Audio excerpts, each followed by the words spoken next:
1년 동안의 이 수출 쪽을 보면은 그렇게 드라마틱하게 막 올라오고 그런 것 같지는 않거든요. 그래서 그 부분 내부 소식통은 또 어떤 것들이 있는지는 정확하게는 모르겠지만요. 네. 네. 아직까지는 좀 미진한 것 같다 정도로 음. 생각을 하고 있고, 결국에는 유럽 쪽으로 지금 비바시 통해 가지고 5년간 한 880억 정도 네, 계약을 체결하고 있어서 그 중에 일부를 올해 1분기부터 네. 20억부터 해가지고 이제 수출이 된다고 해요. 유럽 쪽으로 선적이 됐다고 합니다.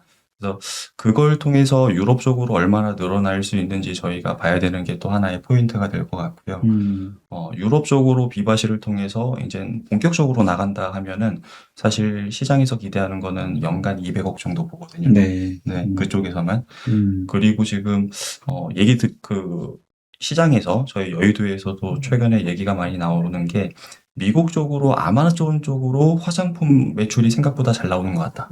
네, 그래서 화장품에서 미국에서 사실 한번 터져주면은 APR 같은 효과를 한번 낼 수도 있지 않을까. 네, 굉장히 잘 팔았거든요, 네. APR도. 네. 그래서 그 두 가지의 모멘텀을 한번 저희가 체크를 한번 해봐야 되지 않을까라고 개인적으로는 생각합니다.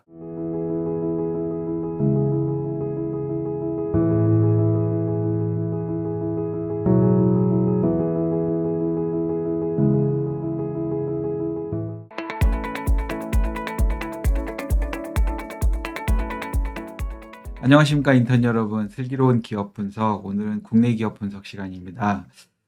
저희 인턴십을 한 2년 정도, 1년 반에서 2년 정도 하신 분이시면 제 왼편에 계신 우리 클레어님 아마 기억하실 겁니다. 오늘 저희 인턴십, 채슬리 인턴이신데 두 번째 발표시고, 발표하실 기업은 파마리서치. 그리고 파마리서치 또 코멘트 주시기 위해서 제 오른편에는 왕선양 이사님 나와 계십니다. 우리 클레어님, 제 기억으로는 지난번 첫 번째 그 분석이 3G 엔터. 네, 맞습니다. 우리가 흔히 얘기하는 무슨 핑 하는 네.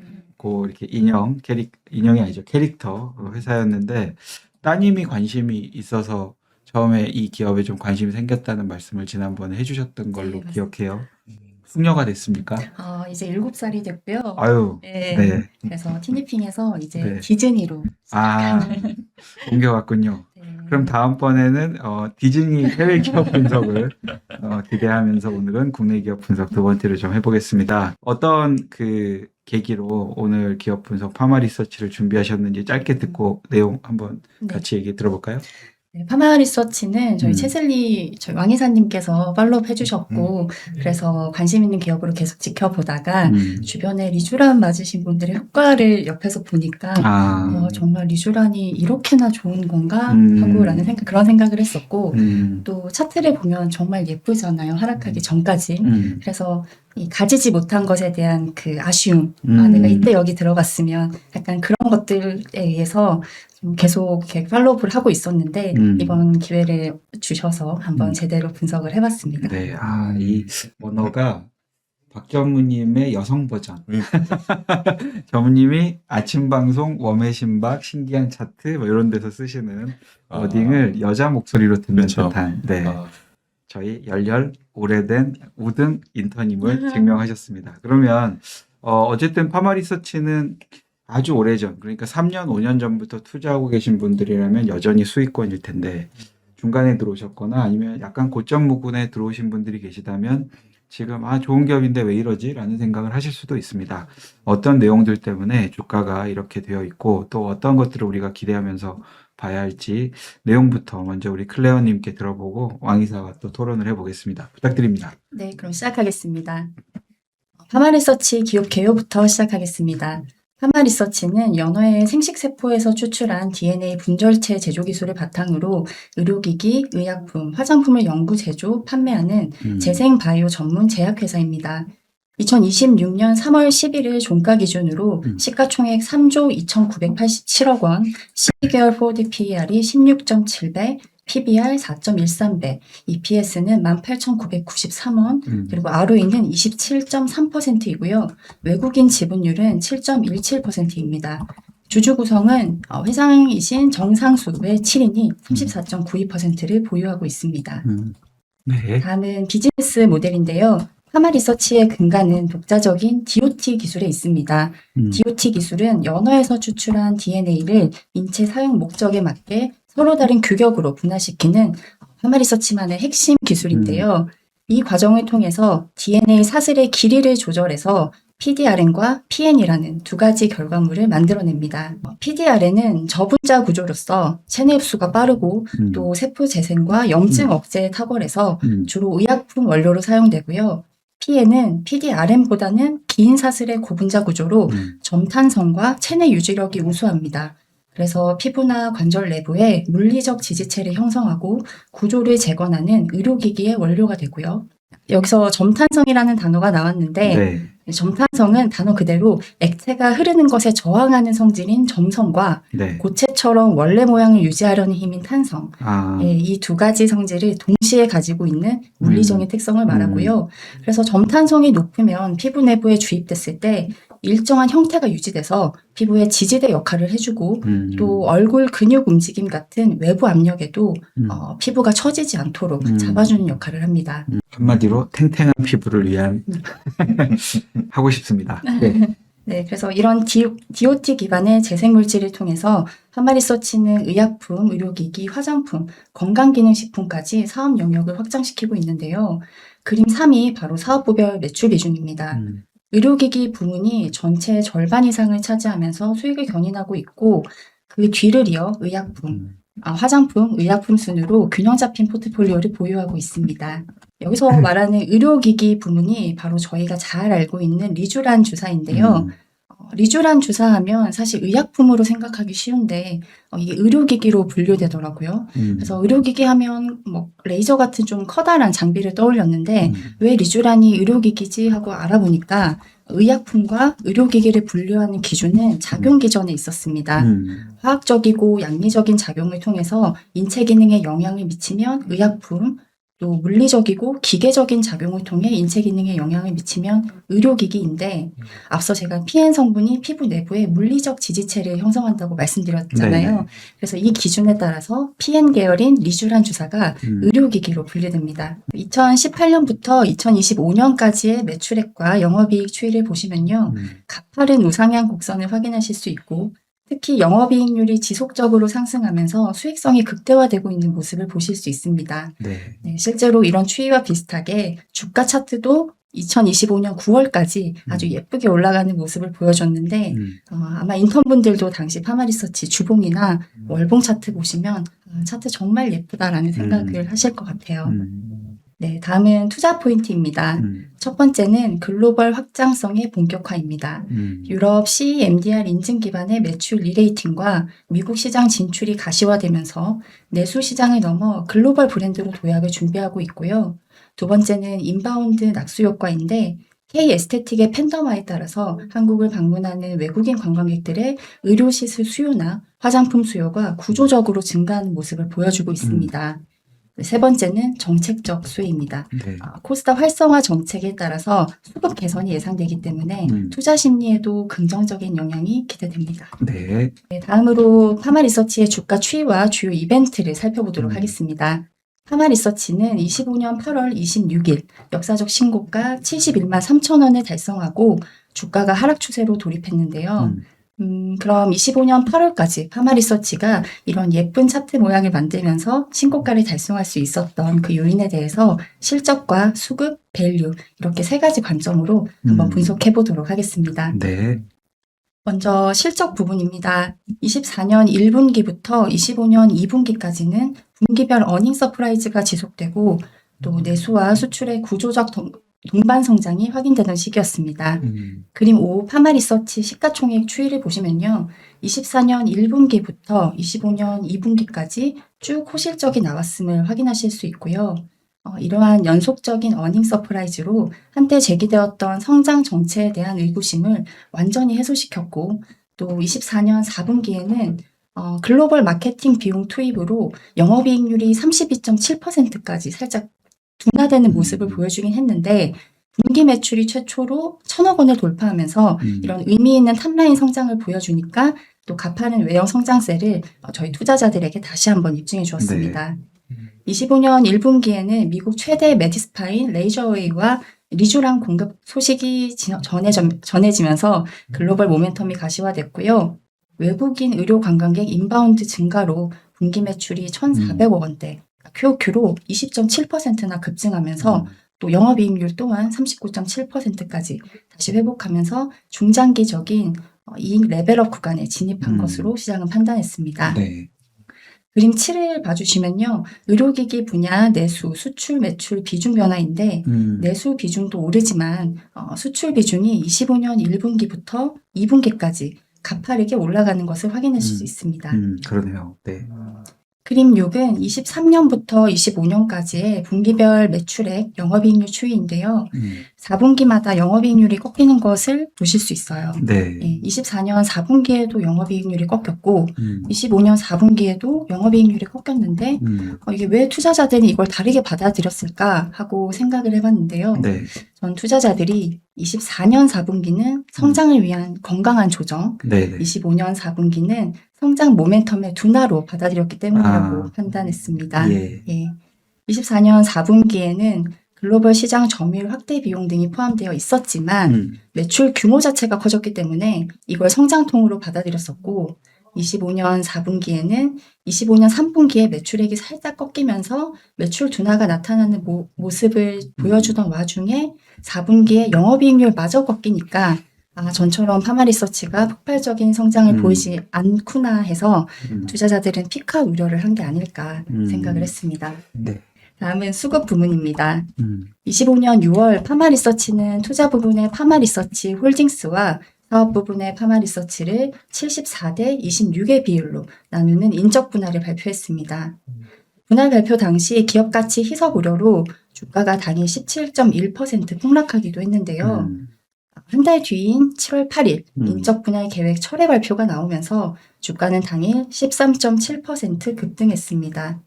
결과적으로 지배구조 관련 불확실성이 해소된과 동시에 저가 매수세가 유입되면서 오히려 역대 최고가를 경신하는 수급 변곡점이 형성되었었고요. 네. 그림 8이 당시 파마리서치의 주가 차트인데 제가 동그라미로 표시해둔 두 부분을 봐주시면 인적 분할을 발표했던 6월에 거래량이 증가하면서 급락을 했었고요. 네. 또 그날을 기점으로 외국인 수급 또한 줄어들었습니다. 하지만 인적 분할 철회를 발표했던 7월에 장대 양봉을 보이면서 외국인 수급 또한 그날부터 쭉 우상향하는 모습을 확인하실 수 있습니다. 다음은 밸류 부문인데요. 과거 파마 리서치는 리쥬란을 내수용으로만 인식했던 2023년까지 PER이 10배에서 15배 수준에 머물러 있었습니다.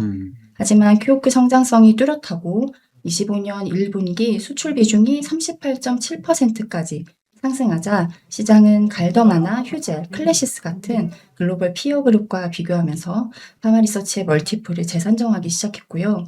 또 강력한 브랜드 파워 덕분에 의료기기 수익성이 화장품 매출로 전이되면서 12개월 포워드 PER이 40배 수준에 도달하기도 했습니다.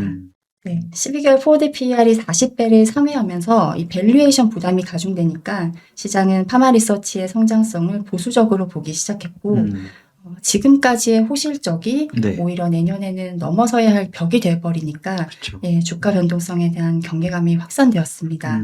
그러던 와중에 LNC 바이오의 리투오 같은 경쟁 제품이 등장함으로써 이 스킨 부스터 시장 내에 독점적 지위와 프리미엄에 대한 위기감이 발생했고 네. 그래서 파마리서치 주가는 25년 9월부터 하락세로 접어들었습니다. 네.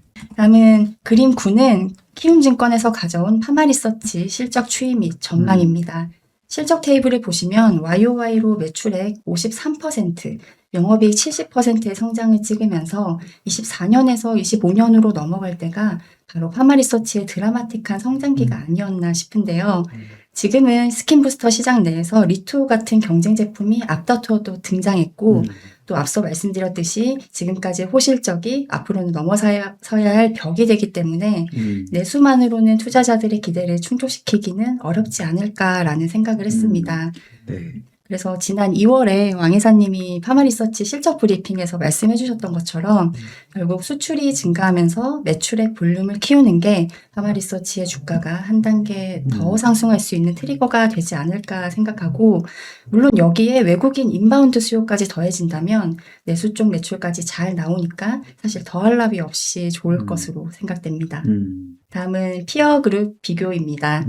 이 부분은 올 초에 그 이기량 인턴분께서 LNC 바이오 기업 분석 해주실 때 네. 자세하고 또 이해하기 쉽게 잘 설명을 해주셨었는데 네. 저도 그 영상을 보면서 아, 리주란과 리투가 이런 차이가 있구나 하고 이해를 했었는데요. 그래도 혹시 영상을 못 보신 분들이 계실까봐 간단하게 설명을 해드리면, 리주란과 리투, 사실 이 둘의 가장 큰 차이점은 성분입니다. 리주란은 연어에서 유래된 PN 성분, 리투오는 인체에서 유래된 ECM 성분. 그래서 리주란의 PN 성분이 피부에 들어가면 우리 세포 내에 있던 아데노신 A2A 수용체랑 결합을 해서 진피층의 섬유화 세포를 자극하고요. 또 콜라겐, 엘라스틴 같은 ECM 생성을 촉진시킵니다. 반면에 리투오는 한마디로 다른 거 자극해서 ECM 생성시키는 거 필요 없이 내가 바로 필요한 ECM 넣어줄게 하는 거거든요. 그래서 효과가 더 즉각적이고요. 그럼 당연히 리투오가 더 좋은 거 아닐까라고 생각하실 수 있는데 꼭 그렇지만은 않은 게, 리투오는 인체조직법으로 분류돼서 의료기기인 리주란보다 임상 허가 절차가 사실 까다롭진 않습니다. 그래서 신뢰도와 안정성 면에서 오랫동안 임상 데이터를 쌓아온 리주란이 아직은 우위이고요. 두 번째는 ECM이 실제 인체 유래 성분이긴 하지만 시술받는 사람 몸에서 직접 발생한 ECM은 아니기 때문에 또 우리 몸에서 외부에서 들어온 물질이 아무리 좋아도 우리 몸 자체에서 발생된 세포가 아니라면 그 대사 과정을 통해서 분해하려고 하는데, 근데 리주란은 재생신호를 통해서 우리 세포 자체를 자극해 내가 직접 ECM을 만들어낼 수 있도록 하는 거니까 점진적으로 피부 전반의 재생을 돕는 요즘 트렌드인 안티에이징 시장에 리주란이 조금 더 맞지 않을까라는 생각을 개인적으로 했습니다. 네.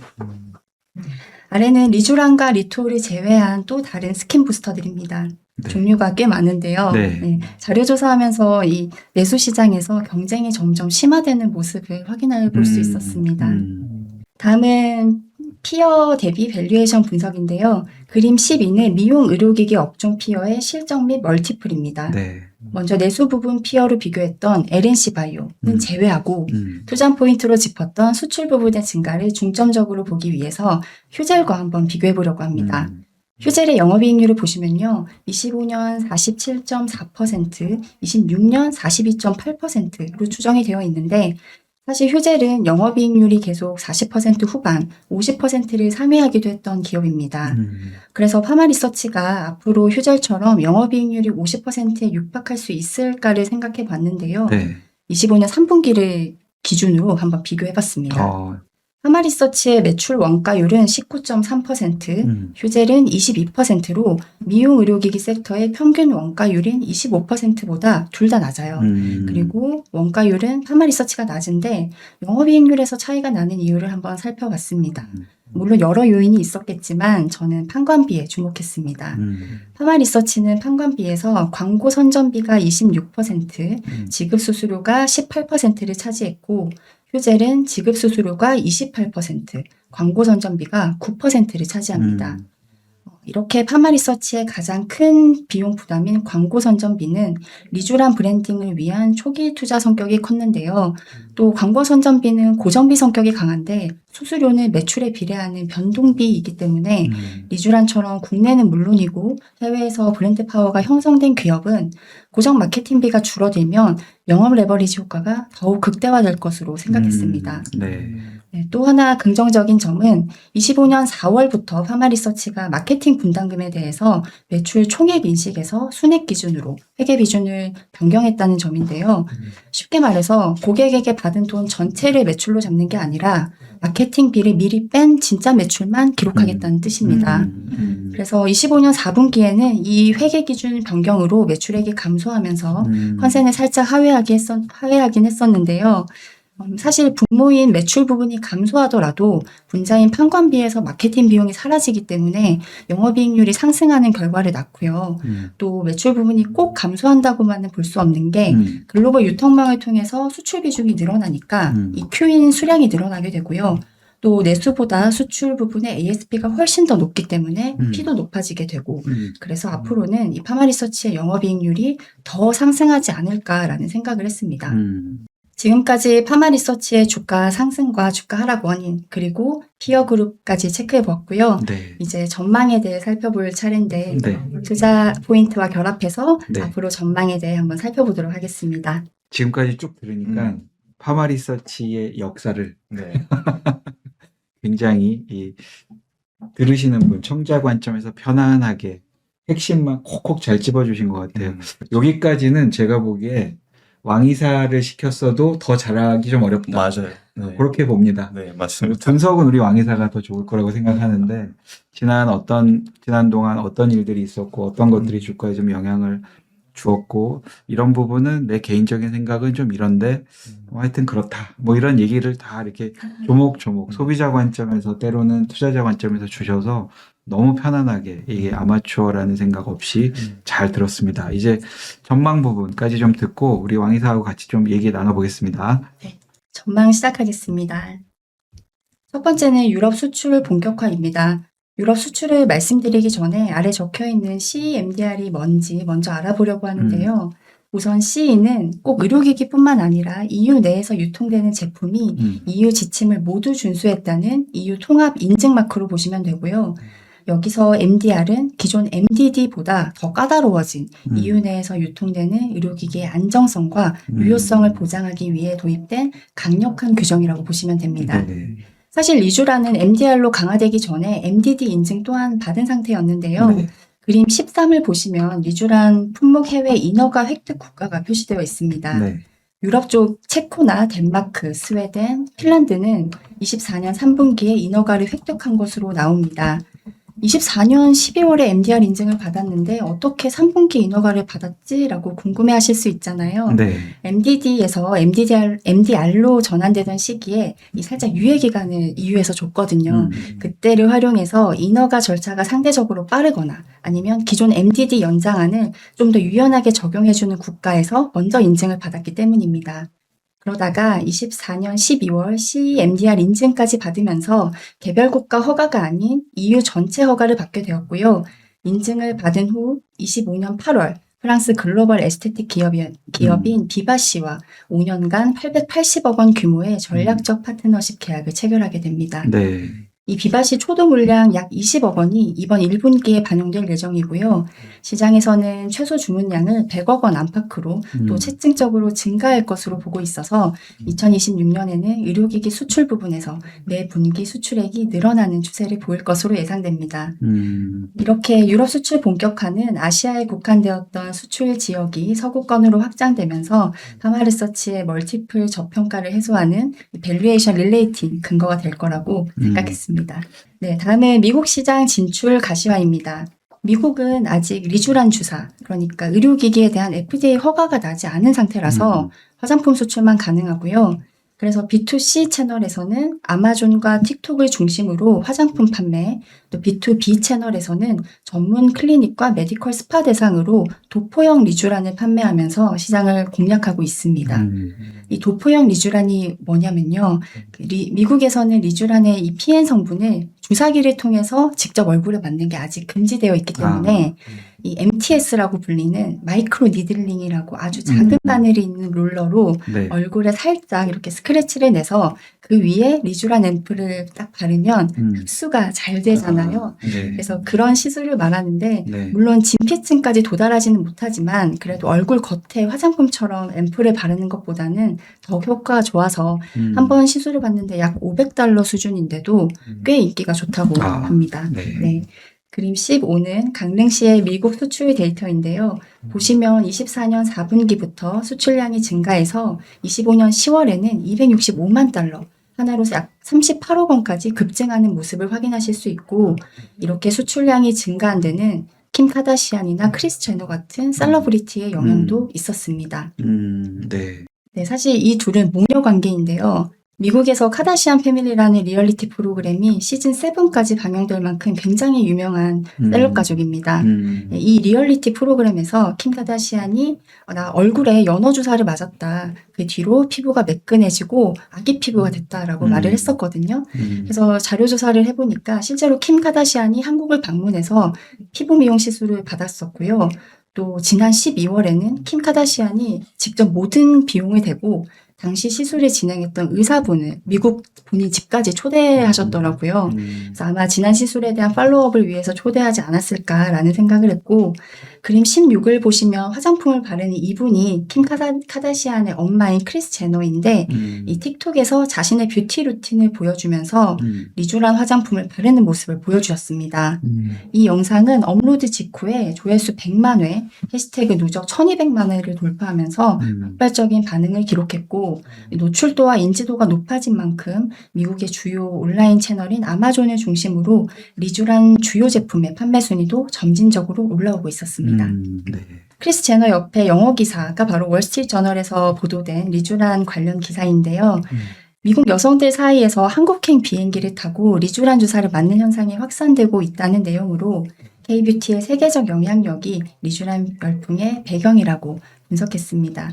이렇게 세계 최대의 에스테틱 시장인 미국 진출은 파마리서치의 TAM을 최소 5배 이상은 확장시켜줄 것으로 기대하고 있습니다. 네, 이렇게 리쥬란 화장품의 인기도 만만치 않은데요. 그림 17이 파마리서치 화장품 부문 실적 추이 및 전망입니다. 내수 매출 평균이 QOQ로 4.1%, YOY로 31.4% 증가한 반면에 수출 매출은 QOQ로 11.6%, YOY로 68.1% 증가한 모습을 보여주고 있습니다.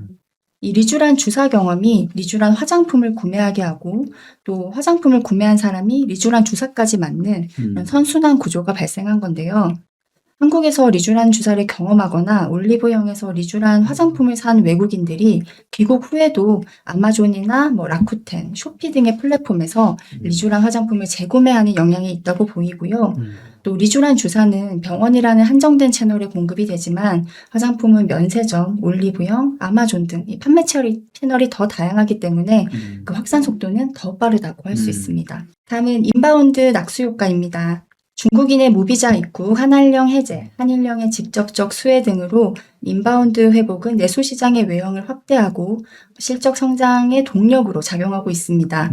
방한 관광객 수는 24년 1637만 명에서 25년 1893만 명으로 매월 역대 최고 인바운드 수치를 경신하면서 증가하고 있고 25년 외국인 의료 소비액은 2조 797억 원인데 이 중에 피부과 소비액이 1조 1927억 원으로 전체의 절반 이상을 차지하고 있습니다. 네. 그림 18이 월별 외국인 인바운드 피부과 소비 금액인데요. 맨 위쪽에 2025년 소비 금액이 더 높고 가파르게 증가하는 것을 확인하실 수 있고 보시면 스케일이 다를 정도로 죄송합니다. 맨 위쪽이 저희 19번, 그림 19번을 보시면 국가별 외국인 인바운드 피부과 소비 금액인데 중국인. 네, 중국 맨 위에 있는 게 중국인데 보시면 이게 스케일이 다를 정도로 네, 다른 국가와 차이가 납니다. 네. 25년 9월 무비자 입국이 시행이 되고 25년 11월 중일 갈등이 불거지면서 25년 4분기 우리나라를 가장 많이 방문한 외국인이 바로 중국인이었습니다. 25년 12월을 기점으로 한국을 방문한 중국인이 39만 명으로 YOY로 28.4% 증가한 반면에 일본을 방문한 중국인은 33만 명으로 YOY로 45.3%나 감소한 수치를 보여줬는데요. 네. 그러니까 원래라면 일본으로 갔을 많은 중국인들이 일본 대신 한국을 찾았다는 겁니다. 근데 이러한 중국인들의 피부과 소비액은 인당 265만 원으로 이 압도적인 객단가를 보여주고 있고요. 또 중국인의 인바운드 회복은 국내 미용 시장의 실적 레벨업을 견인한 핵심 모멘텀이라고 생각됩니다. 리쥬란 시술 경험이 올리브영 같은 이 화장품을 파는 코스메틱 분야로 구매가 직결되는 이런 브랜드 선순환 구조가 확립돼서 마케팅 비용 절감과 외형 성장을 동시에 달성하는 구조적 수혜를 창출하고 있습니다. 다음은 코스닥 활성화 정책으로 인한 수급 개선 부분인데요.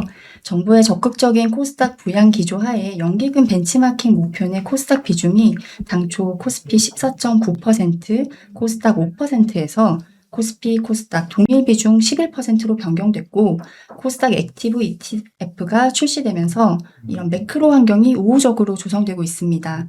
그래서 파마리서치의 멀티플 저평가 구간이 부각된다면 다시 수급이 유입되기에 유리한 환경이라고 생각을 했고 수급은 또 모든 재료에 우선한다는 전무님의 말씀처럼 네. 25년 초 대비 기관과 외국인의 수급도 비어있는 상태라서 네. 시장 관심이 다시 파마리서치로 돌아올 경우에 주가는 다시 상승할 것으로 기대합니다. 캔슬님까지 다 듣고 한번 말씀 들어볼까요? 알겠습니다. 네. 네, 그럼 캔슬링 분석 시작하겠습니다. 네. C입니다. 24년 4분기 영업이익이 337억 원, 25년 4분기 영업이익이 518억 원으로 YOY 53.1% 증가해서 25점 만점입니다. 네.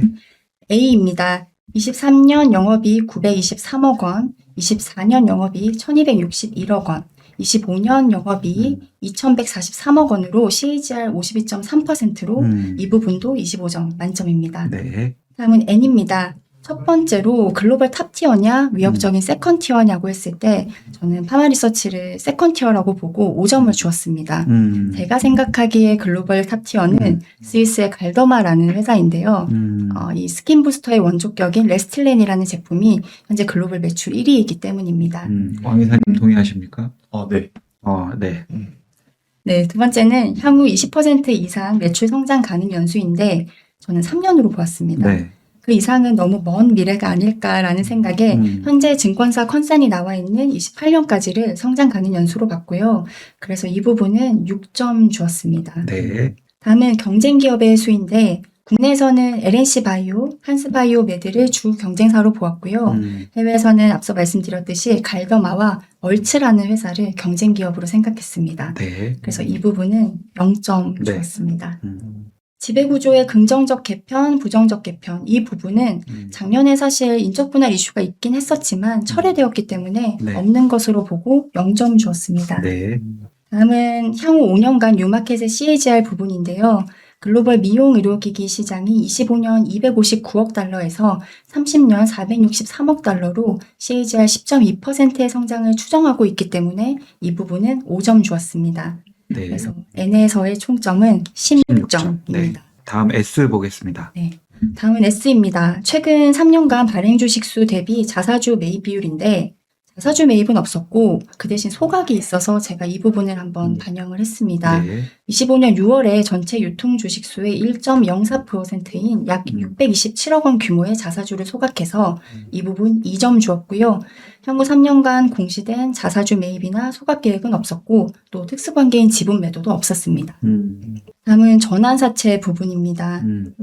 지난 2024년에 글로벌 사모펀드인 CVC 캐피털로부터 2천억 원 규모의 투자를 받으면서 RCPS라는 상환 전환 우선주를 발행했습니다. 주당 17만 119원으로 117만 주를 발행했는데 전체 유통 주식수의 10% 정도 되고요. 이 상환 전환 우선주를 작년부터 보통주로 전환을 할 수 있었는데 사실 CVC는 이걸 전환하지 않고 리캡이라는 걸 진행을 했습니다. 제가 이해한 바로 리캡은요. 24년에 RCPS를 발행할 때 파마리서치 주가가 18만 원 정도였는데 이게 25년 9월에 60만 원 정도로 크게 올라서 CVC가 파마리서치 주식을 담보로 대출을 받아서 투자 원금이 2천억 원을 먼저 회수하고 파마리서치 주식은 그대로 가지고 있는 걸로 이해를 했고요. 만약 CVC가 우선주를 보통주로 전환한다면 주식 가치가 희석될 우려가 있는데 과거 CVC의 투자 스타일을 봤을 때 그렇지 않을 것 같다라는 생각을 했습니다. CVC는 과거에도 투자한 기업에 해외 M&A를 주도하거나 다른 글로벌 기업들과 협력을 통해서 회사를 밸류업하는 정책을 취했는데요. 우리나라 기업의 경우도 2019년에 숙박 플랫폼이었던 여기어때에 3천억 원을 투자하면서 여행, 여가 등의 다양한 사업 다각화로 현재 여기어때의 기업 가치를 1조 이상으로 만들기도 했고요. 저희가 올리브영 가시면 쉽게 보실 수 있는 츠바키, 센카 이런 브랜드를 가진 시세이도의 퍼스널 케어 부분도 인수를 해서 중국이나 동남아시아로 유통망을 넓히기도 했습니다. 이렇게 CVC 과거 스타일을 봤을 때 재무적 투자자가 아니라 회사의 장기적 성장에 목표를 두는 전략적 투자자 SI라고 판단을 했고 하지만 어쨌든 RCPS가 있기 때문에 해당 부분 마이너스 20점을 줘서 S 점수는 마이너스 18점입니다. 여기서 많이 까먹었습니다. 네. 시장 주도주인지. 네, 시장 주도주의인지 L 부분인데요. 코스닥 상승률이 YTD로 51.86%를 기록했는데 파마리서치는 YTD로 마이너스 0.32% 기록해서 0점 주었습니다. 다음은 I입니다. 25년 9월 10일 기준 외국인 보유 비율이 19.53%, 26년 3월 9일 기준 보유 비율이 7.16%로 12.37% 감소했고요. 네, 국민연금 지분은 5% 밑으로 내려왔기 때문에 제가 확인해 볼 수는 없었습니다. 그래서 이 부분 마이너스 24점을 주었습니다. 네. 감사합니다. 그래서 총점은 24점입니다. 네, 아이고, 점수. 캔슬님 스코어에 대해서는 뭐 중간중간에 이제 주셨던 개별 점수에 대해서 뭐 약간 좀 더 줘야 되지 않나, 덜 줘야 되지 않나라는 제 개인적인 이견은 조금 있었는데 전체 점수의 큰 방향성을 좌우하진 않을 거여서 그거는 그냥 가름하도록 하고 이 전체적인 스코어와 각종 항목에 대해서는 잠시 후에 다시 한번 내려와서 말씀을 좀 들어보도록 하겠습니다.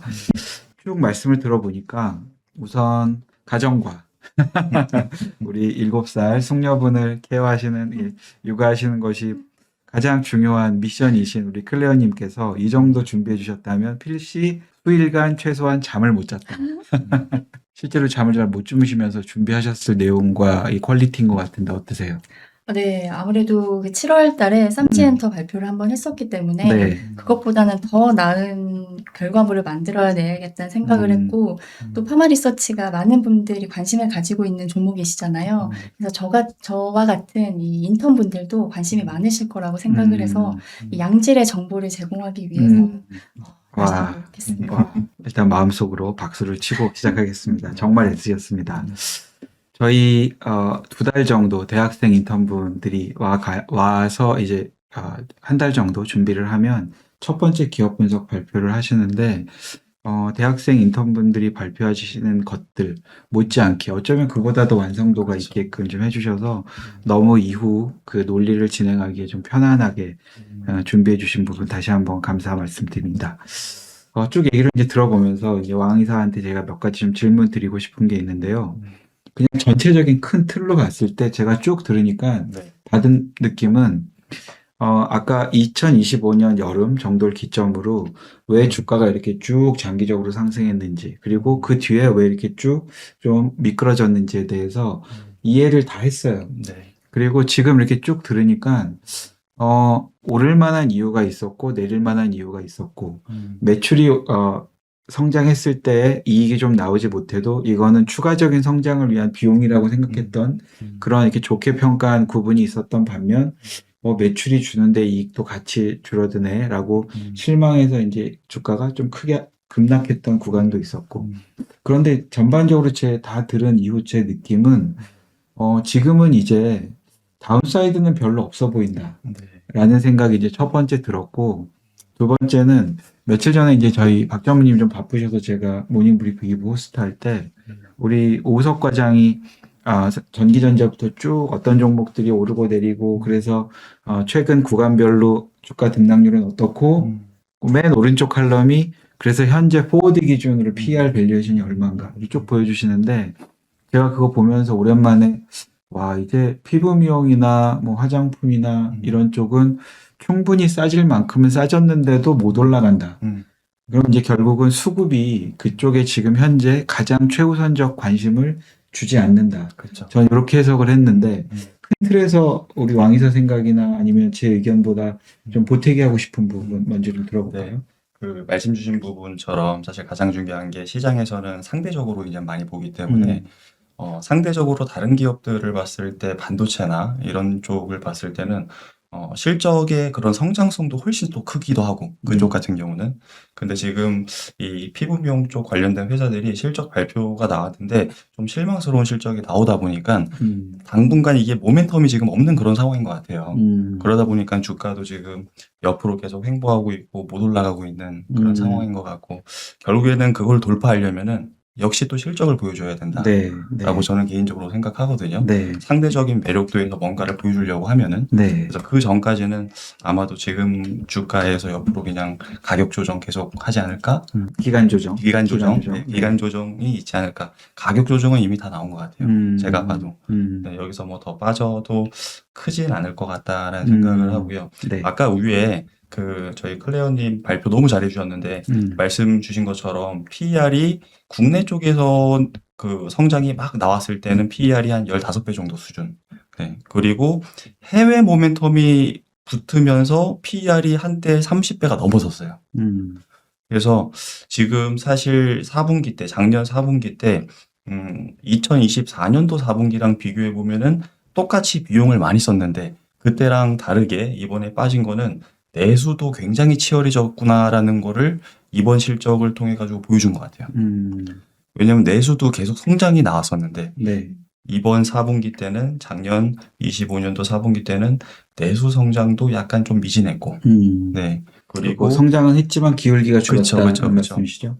기울기가 줄었고, 거기다가 해외 쪽도 생각보다 좀 미진했고, 그러다 보니까 그 실망감에 매물이 좀 많이 나온 게 아닌가라고 생각을 하고요. 그래서 주가가 바닥을 잡은 게 한 30만 원대 가격에서 바닥을 잡았어요.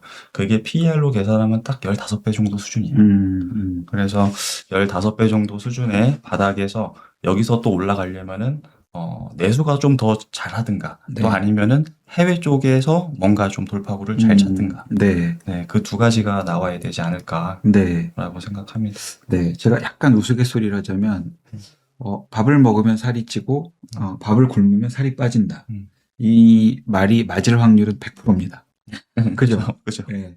그러면 우리가 밥을 먹을 건지 안 먹을 건지를 예측을 해야 살이 찔 건지 빠질 건지를 아는데 왕이사가 정확하게 지적해 주셨는데 내수에서 좀 나아지는 어떤 업황이 보이든지 해외에서 가시적인 성과가 보이든지 제가 보기에 내수는 좋아져도 시장의 덕이라고 생각할 가능성이 있을 것 같아요. 네, 이제는 맞아요. 그냥 이 낙수 효과가 맞습니다. 이제 파마 리서치한테도 오는구나. 그러면 다른 리투오나 다른 것들도 동일하게 비슷하게 잘 팔리겠지라고 할 것 같아요. 그래서 해외 쪽에서 가시적인 성과를 좀 보이는 게 중요하고 해외 쪽에서 가시적인 성과를 보인다면 당연히 멀티플과 실적과 주가 뭐 전부 다 좋아질 텐데 이 CVC라고 하는 이 주요 주주가 네. 해외 시장을 개척하는데 정말 도움을 주고 있느냐, 그리고 결실을 맺을 거냐라는 부분을 지금 저희가 감히 좀 예상해 본다면 우리 왕이사의 추측은 어떻습니까? 아직까지는 좀 미진한 것 같고요. 네. 아, 왜냐면은 이 체결이 나온 게 한 1년 됐을 거예요. 네, 1년 정도 지났고, 근데 1년 동안에 이 수출 쪽을 보면은 그렇게 드라마틱하게 막 올라오고 그런 것 같지는 않거든요. 그래서, 그 부분, 내부 소식통은 또 어떤 것들이 있는지는 정확하게는 모르겠지만요. 네. 네, 아직까지는 좀 미진한 것 같다 정도로 생각을 하고 있고, 결국에는 유럽 쪽으로 지금 비바시 통해 가지고 5년간 한 880억 정도 네, 계약을 체결하고 있어서 그 중에 일부를 올해 1분기부터 네. 20억부터 해가지고 이제 수출이 된다고 해요. 유럽 쪽으로 선적이 됐다고 합니다. 그래서 그걸 통해서 유럽 쪽으로 얼마나 늘어날 수 있는지 저희가 봐야 되는 게 또 하나의 포인트가 될 것 같고요. 유럽 쪽으로 비바시를 통해서 이제 본격적으로 나간다 하면은 사실 시장에서 기대하는 거는 연간 200억 정도 보거든요. 네. 네, 그쪽에서만. 그리고 지금 그 시장에서 저희 여의도에서도 최근에 얘기가 많이 나오는 게 미국 쪽으로 아마존 쪽으로 화장품 매출이 생각보다 잘 나오는 것 같다. 네, 그래서 화장품에서 미국에서 사실 한번 터져주면은 APR 같은 효과를 한번 낼 수도 있지 않을까. 네, 굉장히 잘 팔았거든요. 네. APR도. 네. 그래서 그 두 가지의 모멘텀을 한번 저희가 체크를 한번 해봐야 되지 않을까라고 개인적으로는 생각합니다. 네. 지금은 제가 쭉 현재까지 들어보니까 이제 투자자 관점에서 저의 생각은 여기에 투자를 해 두어도 크게 잃지는 않을 것 같다. 지금 이제 제가 포지션이 없는데 지금 네. 신규 투자자라면 그런데 얼마나 가파르게 올라갈지에 대해서는 말씀하신 그런 포인트들이 확인이 좀 돼야 될 것 같다라는 생각이 좀 들었습니다. 그럼 분기 실적 또는 월간 그 수출 관련한 동향, 지표, 네, 뭐 이런 것들 보는 수밖에 없겠죠. 맞습니다. 그거 보면서 체크를 해야 될 것 같습니다. 알겠습니다. 그래서 주가가 좀 이렇게 지지부진 혹은 이렇게 사이드웍 횡보한다고 저희가 얘기를 하는데 그런 구간에서 지치지 않으셨으면 이미 포지션이 있으시다면 생각이 되고 캔슬님 제가 말씀드리려고 하는데요. 최근에 제가 이 슬기로운 기업 분석 국내나 해외 기업 분석을 쭉 호스트하다 보면은 뒤에 쪽 그러니까 기관들이 계속 사고 뭔가 이렇게 막 될 것 같은데 아직 실적이 올라오지 않아서 높은 점수를 못 받는 기업들이 제법 있거든요.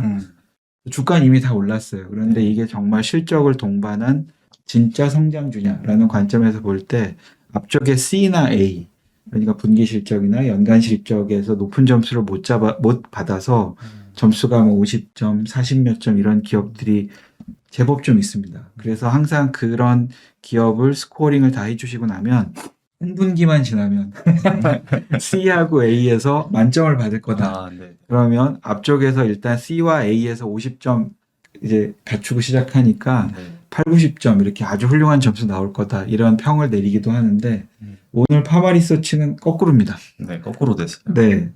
앞쪽 점수는 매우 훌륭한데 뒤쪽 점수가 안 좋아요. 그럼 결국은 실적을 동반한 성장주냐라는 관점에서 실적은 동반했다. 그런데 주가가 좋지 못했다. 이렇게 의역을 좀 해야 될 것 같거든요. 그래서 실적의 기울기가 약간 이렇게 기울면서 수급적으로 나빠졌고 또 물론 이제 해외 부분에 대한 성장성을 확보하기 위해서 어쩔 수 없는 저는 선택이었다고 생각하는데 지분 희석 요인이 발생했고 이 두 가지 때문인데 결국은 이 두 가지가 실적은 과거보다 역성장하지 않았으나 멀티플을 좀 크게 훼손했다. 그래서 주가가 이제 안 좋아진 건데 역설적으로 이 두 가지 요인이 해소가 되면 실적은 계속 이제 좋을 거니까 네. 점수가 회복될 수도 있겠다. 최근 몇십 개 정도의 캔슬림 스코어를 하면서 이런 패턴의 캔슬림 스코어는 처음 본 것 같아요. 그렇죠. 그래서 이게 또 이렇게 되면 이제 가치주의 영역으로 가는 건가? 바텀을 항상 저희가 체크하고 업사이드는 조금 적게 열어놔야 되나? 뭐 이런 생각까지도 좀 해봤어요. 저 이 자료 보면서요, 클레어님한테 궁금한 게 좀 있어서 네. 그런데 개인적으로 맞아보셨는지, 그리고 리토 경쟁사의 제품도 맞아보셨는지, 그리고 이 자료를 다 준비해 주셨었는데 마지막에 결론은 네. 또 어떻게 생각하는지. 리쥬란과 리토 둘 다 맞아보지 못했고요. 네, 너무 맞아보고 싶었는데 너무 많이 아프다고. 저도 많이 아프다고 들었어요. 리쥬란 많이 그러니까요. 아프다. 네, 너무 의사 많이 멱을 조를 수도 있다. 그런 얘기를 들었습니다. 네, 그래서 좀 겁이 나서 아직은 맞아보지 못했는데, 네. 알겠습니다. 향후에 맡게 되면 다시 네. 한번 말씀 좀 해주세요. 네. 쭉 말씀을 이렇게 준비하시면서 나의 투자 의견은 이런 것 같다라는 생각을 하셨을 수 있고 또 발표를 하고 저희랑 얘기를 하다 보면 그 생각이 더 강화되셨을 수도 있고 마음이 좀 바뀌셨을 수도 있는데 어떠신지요? 네, 저희 캔슬님 총점은 낮은 게 맞는데, 말씀하신 것처럼 파마리서치는 이제 그 C와 A 부분에서 만점을 받았잖아요. 그래서 여전히 견조한 펀더멘탈을 유지하고 있다고 생각을 했고, 또 내수 시장의 경쟁 심화는 유럽 진출이나 미국 시장의 가시화로 이런 수출 중심의 매형 확대로 충분히 상쇄가 가능하지 않을까 생각을 했습니다. 그리고 한 주당 3,700원의 배당도 하고 네. 또 자사주 소각까지 하면서 이 정부 기조에 부합하는 주주 환원 정책을 펼치고 있고 또 코스닥 활성화 정책이랑 맞물리면 수급이 개선되지 않을까라고 생각을 했고요. 말씀하신 것처럼 실적은 오르는데 이게 떨어지는 그 하락은 어느 정도 보장이 되어 있다고 하면 저희 같은 개인 투자자들은 가져가도 되지 않을까. 지금은 저평가 그 밸류에이션의 매력도가 충분히 부각되는 구간이 아닐까라고 생각을 했습니다. 네. 한 줄로 얘기하면 역성장하지 않는 피부 미용주 15배면 크게 잃지 않는다. 전 그렇게 생각합니다. 그래서 그러나 이제 업사이드는 저희가 계속 모닝브리프 통해서도 말씀드릴 거고 중간중간 월별로 분기별로 실적이나 뭐 수출 동향 이런 것들 좀 봐야 될 것 같아요. 네. 제가 중간에서 이렇게 쭉 말씀을 너무 많이 드렸나 싶은데 우리 클레어님은 준비하시면서 또 지난번 3주 엔터 때랑 어떤 다른 마음이 드셨는지 또 저희랑 같이 얘기를 하면서 아, 이런 얘기 내가 조금 빼먹었네라는 거 있으시면 보태기 말씀 부탁드립니다. 네. 음, 앞서 말씀드렸듯이 쌈젠터 발표한 이후에 다시 찾아뵙는 거라서 좀 더 나은 퀄리티로 보답을 한번 해드려야겠다고 생각을 했고요. 파마리서치가 리쥬란으로 유명한 건 알고 있었는데 이게 왜 유명한지 또 이게 왜 주가가 떨어졌는지 많은 분들이 투자를 하시면서도 사실 잘 모르셨을 수도 있을 것 같았어요. 그래서 제가 열심히 공부를 해서 저희 인턴분들에게 양질의 정보를 제공하고 저 또한 그 인턴분들과 저희 채슬리로부터 많은 정보와 그런 공부를 하고 있기 때문에 보답을 해야겠다는 생각이 또 와. 열심히 준비했습니다. 감사합니다. 우리 왕이사도 매진말 좀 부탁드릴까요? 아, 네. 오늘 그 클레어님 발표를 듣고 나서요. 아, 너무 발표도 잘하시고 그리고 내용을 너무 분석을 잘 해주셔가지고 처음 보시는 분들, 그러니까 저희 인턴분들 같은 경우는 아마 제대로 이해를 하지 않았을까라고 개인적으로 생각하고요. 제가 얘기했던 것보다는 훨씬 더 설명이 잘 된 것 같아요. 감사하다는 말씀을 드리고 마치도록 하겠습니다. 네, 저도 오랜만에 선남선녀 사이에 끼어서 요런 포지션에서 방송 처음 해봐서 너무 행복했습니다. 가끔 보면 이제 특히 이제 분석을 하시는 분들이 와 누구 애널리스트 굉장히 분석 잘하신다라고 말씀을 하시는 경우가 있는데 그 누구 애널리스트 분 분석 보고서 며칠 날 나온 제목 뭔데 한번 봐봐 이렇게 저희끼리 추천하기도 맞아요. 합니다. 네, 그렇죠. 근데 그런 보고서들을 작성하시는 분들 보면 남과 다른 내가 하나라도 더 전달하겠다는 어떤 그 기운이 이 글자 사이에서도 다 느껴지거든요. 네. 오늘 제가 오랜만에 그런 걸 느낄 수 있어서 정말 큰 감사드린다는 말씀을 드립니다. 저희가 말미에 이렇게 대화할 때 현재 포지션이 없으신 분, 조금 있으신 분, 그리고 많이 있으신 분, 그리고 최근에 사신 분, 오래전부터 투자하신 분에 따라서 어떻게 조절하거나 어떻게 마음가짐을 갖거나 매매하면 되겠다라는 힌트들을 다 좀 다르게 이해를 하셨을 거라고 믿고 그래야 될 것 같아요. 그죠? 네. 그래서 그런 부분들 투자에 큰 도움 되시기를 바라면서 장장 55분입니다. 지금까지 들어주신 분들 아마 지루하지 않으셨을 거예요. 워낙에 전달력이 좋으신 두 분과 방송해서 저도 행복했고 또 투자에 많은 도움이 되시길 마지막으로 한 번 더 말씀드리면서 오늘 클레어님과 함께한 파마리서치 슬기로운 기업 분석 시간 마치도록 하겠습니다. 감사합니다.